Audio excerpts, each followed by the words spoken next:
Good morning friends. जैसा कि आप लोग जानते हैं हम लोग साइंस के प्रैक्टिस सेट पर डे करते हैं।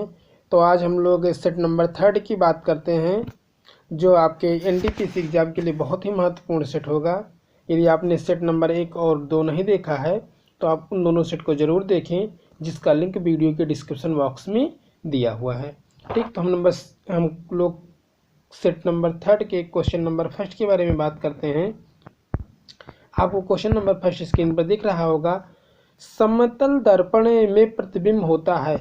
आप जानते हैं समतल दर्पण जो होता है उसका जो फोकस होता है वो अनंत पर होता है, अर्थात यदि फोकस अनंत पर है तो उसका जो प्रतिबिंब बनेगा वो आभासी होगा।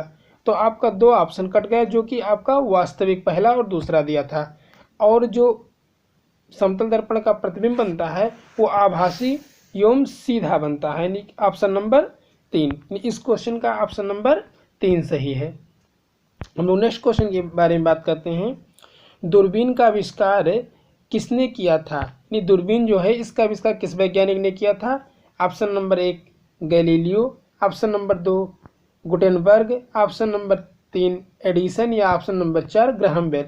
तो दूरबीन का आविष्कार जो किया था वो गैलीलियो ने किया था, और एडिसन ने बल्ब का आविष्कार किया था, और ग्राहम बेल ने फ़ोन का आविष्कार किया था, जिसको हम टेलीफोन बोलते हैं। नेक्स्ट क्वेश्चन, आर्क वेल्डिंग में आवश्यक डीसी वोल्टता है। जब हम लोग आर्क वेल्डिंग करते हैं तो उसमें जो डीसी वोल्ट की आवश्यकता होती है कितनी होती है? ऑप्शन नंबर 1 है आपका 6 से 9 वोल्ट, ऑप्शन नंबर 2 है 50 से 60 वोल्ट, ऑप्शन नंबर 3 है 120 से 575 वोल्ट, या ऑप्शन नंबर 4 है 90 से 100 वोल्ट।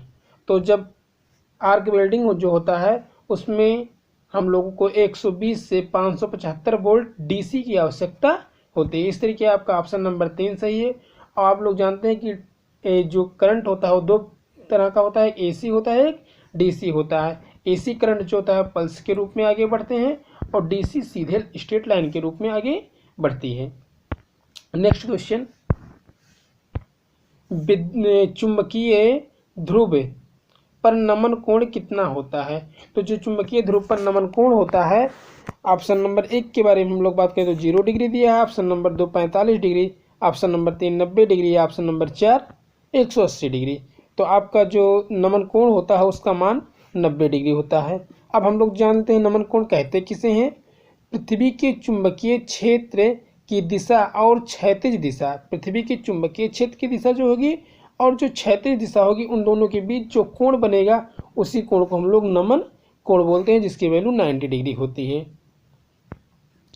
मेजर का उपयोग होता है। पहले हम जानते हैं मेजर कहते किसे हैं।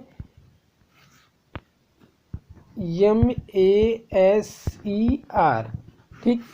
तो MASER जो मेजर इसका फुल फॉर्म होता है microwave amplification by stimulated emission of radiation. यानी जो इसका उपयोग हम लोग करते हैं आँख की बीमारी के इलाज में, ठीक। नहीं, ऑप्शन नंबर 3 सही है। कैंडेला मात्रक है। ऑप्शन नंबर 1 आपका है ज्योति फ्लक्स, ऑप्शन नंबर 2 आपका ज्योति प्रभाव, ऑप्शन नंबर 3 आपका है ज्योति दाब, और ऑप्शन नंबर 4 आपका है ज्योति तीव्रता। तो आप लोग जानते हैं कि कैंडेला जो है ये ज्योति तीव्रता का मात्रक है, और ज्योति तीव्रता जो है ये एक मूल राशियां हैं, और मूल राशियों के जो मात्रक होते हैं वो मूल मात्रक कहलाते हैं। तो कैंडेला इस प्रकार से एक मूल मात्रक होगा, और ज्योति तीव्रता जो होगी ये मूल राशि होगी। हम लोग नेक्स्ट क्वेश्चन के बारे में बात करते हैं। क्वेश्चन नंबर 7, अश्व यदि एकाएक चलना प्रारंभ कर दे तो अश्वारोही के गिरने की आशंका का कारण क्या है? यदि अश्व एकाएक चलना प्रारंभ करेगा तो अश्व तो गति की अवस्था में आ जाएगा, लेकिन जो उस पर बैठा व्यक्ति होगा वो किस अवस्था में रहेगा? विरामावस्था में। तो उसके गिरने की खतरा किस स्थिति के कारण होगी? तो हम लोग पहले चारों ऑप्शन देख लेते हैं। जड़ता घूर्ण के कारण होगा, द्रव्यमान का संरक्षण नियम होगा, विश्राम या विराम का जड़त्व होगा, या गति का तीसरा नियम। तो जब कोई एक वस्तु चलती है और दूसरी वस्तु उसके ऊपर विरामावस्था में रहती है तो वह वस्तु पीछे या आगे की तरफ जो झुकती है उसमें मेन रूप से जड़त्व जिम्मेदार होता है। तो इसमें आपका विश्राम जड़त्व या आपका विश्राम जड़त्व ऑप्शन नंबर 3 सही होगा। अब हम लोग नेक्स्ट क्वेश्चन के बारे में बात करते हैं।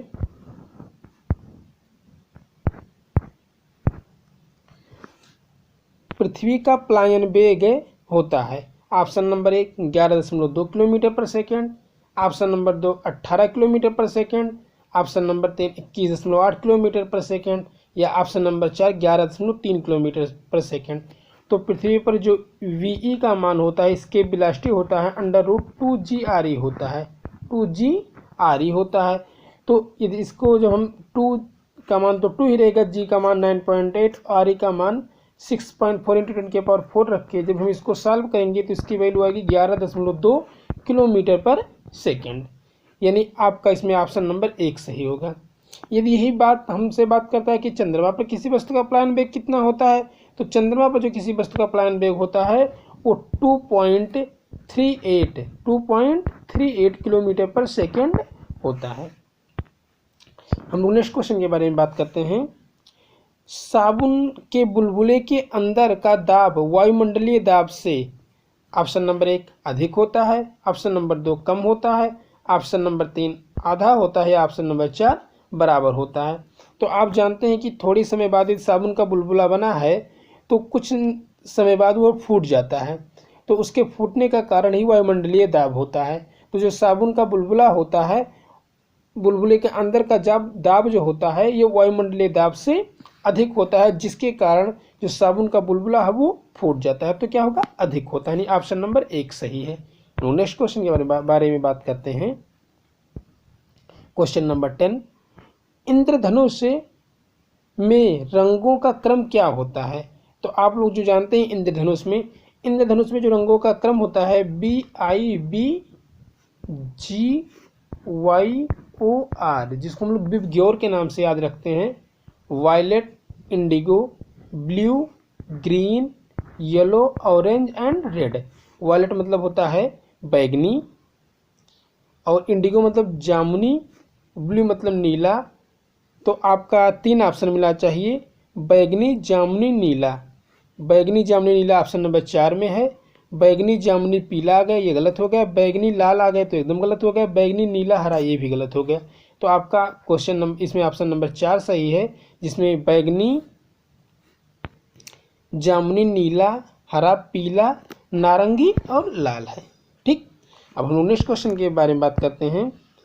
जिस पदार्थों में अनंत विद्युत प्रतिरोध होता है उसे क्या कहते हैं? और आप जानते हैं जब किसी चीज़ का विद्युत प्रतिरोध जो होगा वो अनंत हो जाएगा तो उसमें विद्युत धारा का प्रवाह होगा नहीं, और जब विद्युत धारा का प्रवाह होता नहीं है तो ऐसे पदार्थ को हम लोग विद्युत रोधी पदार्थ कहते हैं, यानी ऑप्शन नंबर 3। हम लोग नेक्स्ट क्वेश्चन के बारे में बात करते हैं। अस्थायी चुंबक किस पदार्थ से बनाया जाता है? तो ऑप्शन नंबर 1 ढलवा लोहा, ऑप्शन नंबर 2 पिटवा लोहा, ऑप्शन नंबर 3 कच्चा लोहा, या ऑप्शन नंबर 4 इस्पात।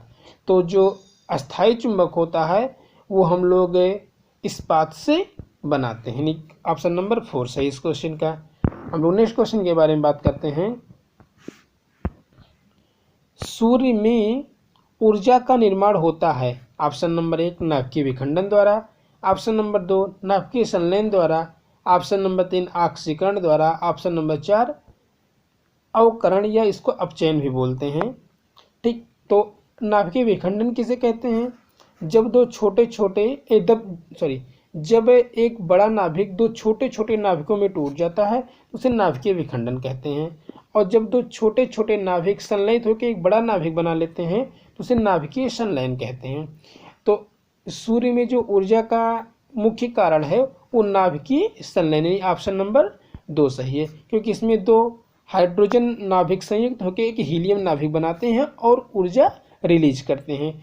जो नाभिकीय संलयन होता है, इस नाभिकीय संलयन प्रक्रिया को संपन्न होने के लिए अधिक ताप और अधिक ऊष्मा की आवश्यकता होती है, और जब नाभिकीय संलयन प्रक्रिया संपन्न हो जाती है तो इसके बाद इसमें से अधिक ऊष्मा रिलीज होती है। और ऑक्सीकरण किसे कहते हैं? ऑक्सीकरण का मतलब होता है ऑक्सीजन का जुड़ना, यानी किसी भी परमाणु में ऑक्सीजन जुड़ रहा तो उसे ऑक्सीकरण कहते हैं, और यदि ऑक्सीजन निकल रहा तो उसे अपचयन कहते हैं। ठीक, अब हम लोग नेक्स्ट क्वेश्चन के बारे में बात करते हैं। हाइड्रोजन बम किससे विकसित किया गया था, यानी हाइड्रोजन बम का आविष्कार किसने किया था? तो हम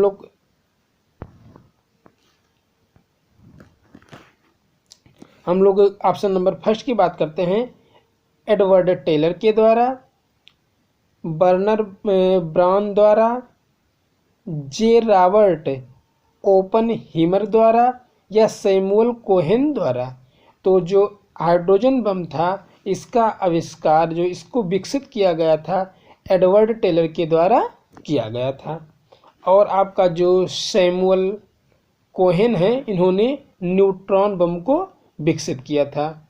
और जे रॉबर्ट ओपेनहीमर जो हैं, इन्होंने परमाणु बम को विकसित किया था। यानी आपके इस क्वेश्चन में 3 क्वेश्चन हैं। हाइड्रोजन बम का आविष्कार जो किया था एडवर्ड टेलर ने किया था, जे रॉबर्ट ओपेनहीमर के द्वारा परमाणु बम का आविष्कार किया गया था, और सैमुअल कोहेन द्वारा न्यूट्रॉन बम का आविष्कार किया गया था, यानी कि विकसित किया गया था। नेक्स्ट क्वेश्चन,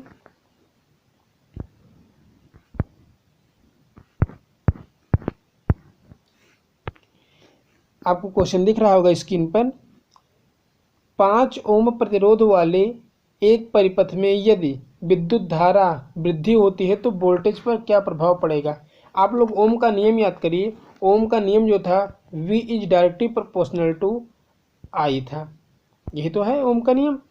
यानी कि जो वोल्ट होता है, यानी जो विभवांतर होता है, वो उसमें परिपथ में प्रवाहित धारा के अनुक्रमानुपाती होता है। जब इसी अनुक्रमानुपाती का चिन्ह हटाते हैं तो I इंटू एक कांस्टेंट लाते हैं R, जिसको हम लोग प्रतिरोध कहते हैं। तो R तो कांस्टेंट है, R का मान नियत होना चाहिए। अर्थात यदि हम V का मान बढ़ाएंगे तो I भी बढ़ेगा, यदि हम I को घटाएंगे तो V भी घटेगा। तो हमारे क्वेश्चन में कहा गया था, यदि 5 ओम प्रतिरोध वाले एक परिपथ में यदि विद्युत धारा में वृद्धि होती है तो वोल्टेज पर क्या प्रभाव पड़ेगा? तो ये धारा बढ़ेगा तो V भी बढ़ जाएगा। आपका कौन सा ऑप्शन सही होगा? Option number 2। नेक्स्ट क्वेश्चन, दूध किस प्रकार का मिश्रण है? तो जो दूध होता है वो पायस होता है। ठीक। नेक्स्ट क्वेश्चन, चक्रण क्वांटम संख्या के कितने मान संभव हैं? आप जानते हैं कि एक सब ऑर्बिटल में अधिकतम 2 इलेक्ट्रॉन होते हैं। जो जैसे मान लीजिए आप S की बात करें तो S में अधिकतम 2 इलेक्ट्रॉन होते हैं।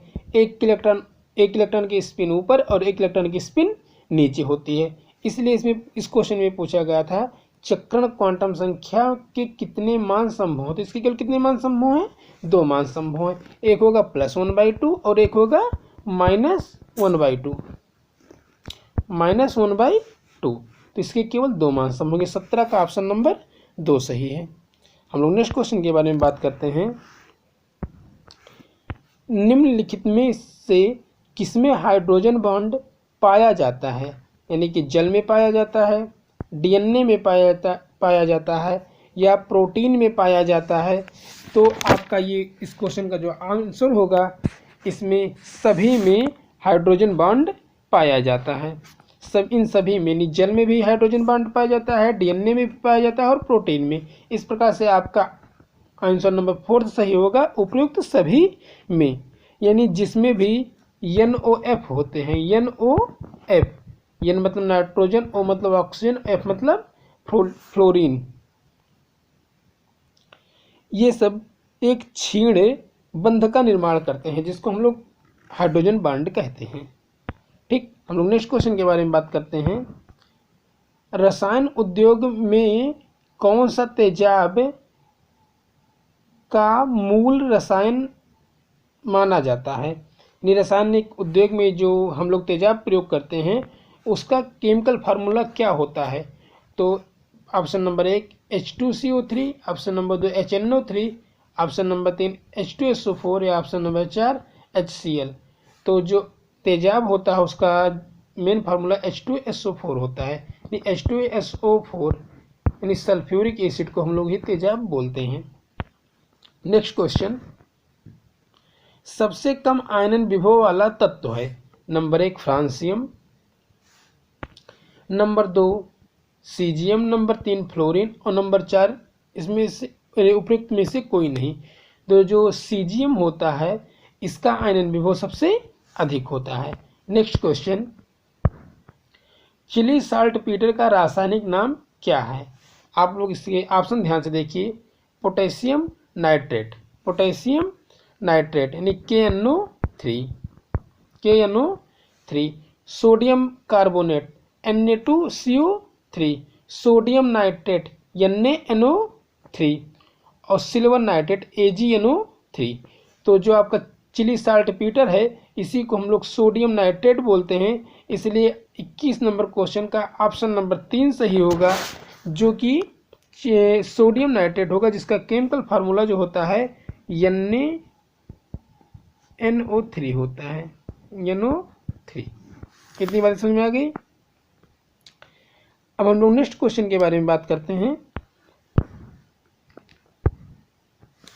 हीरे की बिक्री का भार की इकाई कैरेट होती है। 1 कैरेट बराबर होता है, 1 कैरेट जो होता है 100 मिलीग्राम के बराबर होता है, 200 मिलीग्राम के, या 300 या 400। जब हीरे की जो बिक्री की जाती है वो 1 कैरेट में की जाती है, और 1 कैरेट जो होता है 200 मिलीग्राम के बराबर होता है। ऑप्शन नंबर आपका 2 सही है। ठीक, हम लोग नेक्स्ट क्वेश्चन के बारे में बात करते हैं।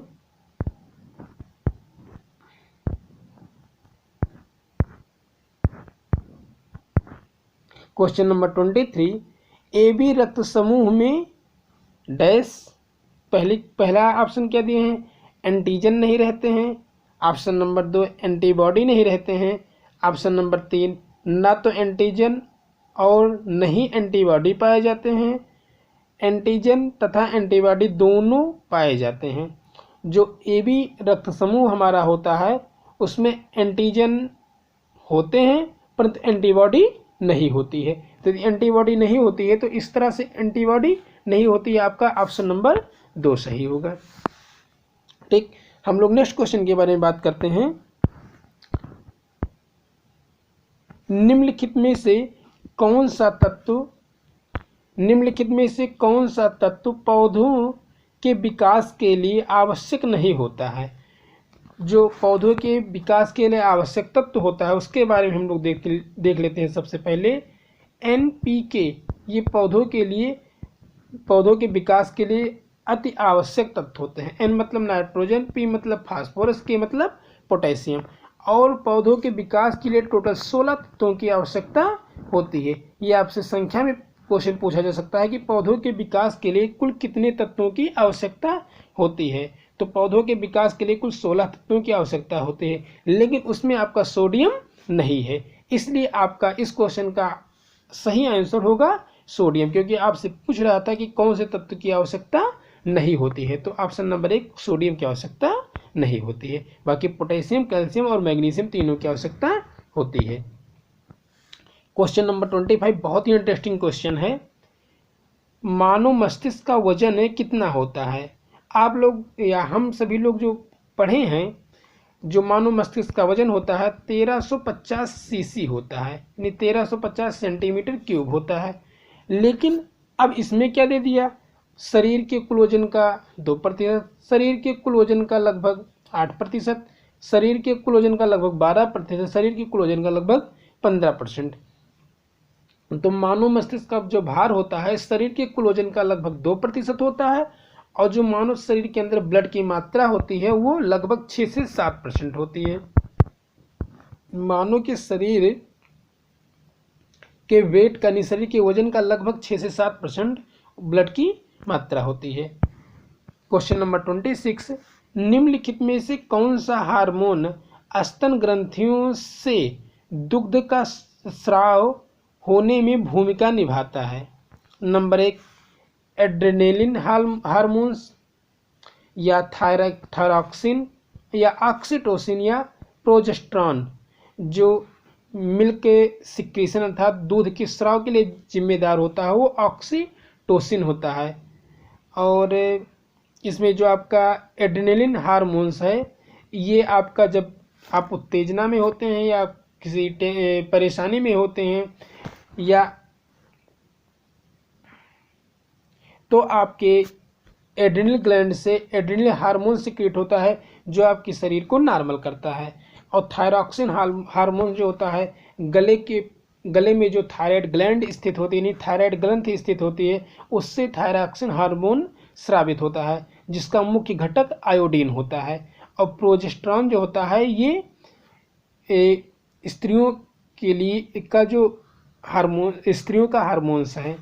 ठीक, तो स्त्रियों का किस प्रकार का हार्मोन है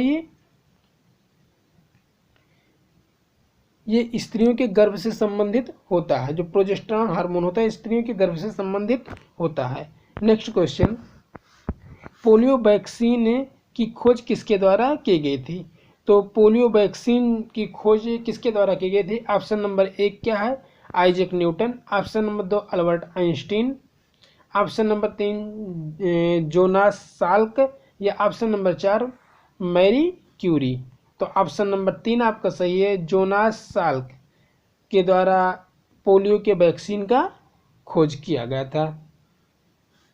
उसके बाद न्यूटन ने अपना गुरुत्वाकर्षण का नियम दिया था। अल्बर्ट आइंस्टीन ने सापेक्षता का सिद्धांत के साथ साथ एक समीकरण दिया था, E बराबर mc² दिया था। और मैरी क्यूरी जो थे इन्होंने रेडियो एक्टिव तत्वों पर पूरा खोज किया था। ठीक, नेक्स्ट क्वेश्चन, ओनोरियोलॉजी किसका अध्ययन है? ओनेरियोलॉजी जो किस चीज का अध्ययन होता है? नंबर 1 भगवान का, सपने का, नींद का या रंग का। तो ओरेनियोलॉजी जो होता है ये सपने के अध्ययन को ओरेनियोलॉजी कहते हैं। नेक्स्ट क्वेश्चन, निम्न में से कौन कीट नहीं है? देखिए ऑप्शन नंबर 1 तितली, ऑप्शन नंबर 2 तिलचट्टा, ऑप्शन नंबर 3 मच्छर या ऑप्शन नंबर 4 मकड़ी। जो मकड़ी होता है ये कीट नहीं है। नेक्स्ट क्वेश्चन, रक्त में प्रतिस्पंदन पदार्थ कौन सा होता है? तो प्रतिस्पंदन का मतलब होता है जो स्कंदन ना करे, अर्थात ब्लड के फ्लो को बनाए रखे। तो ब्लड में ये सभी प्रोटीन्स पाए जाते हैं।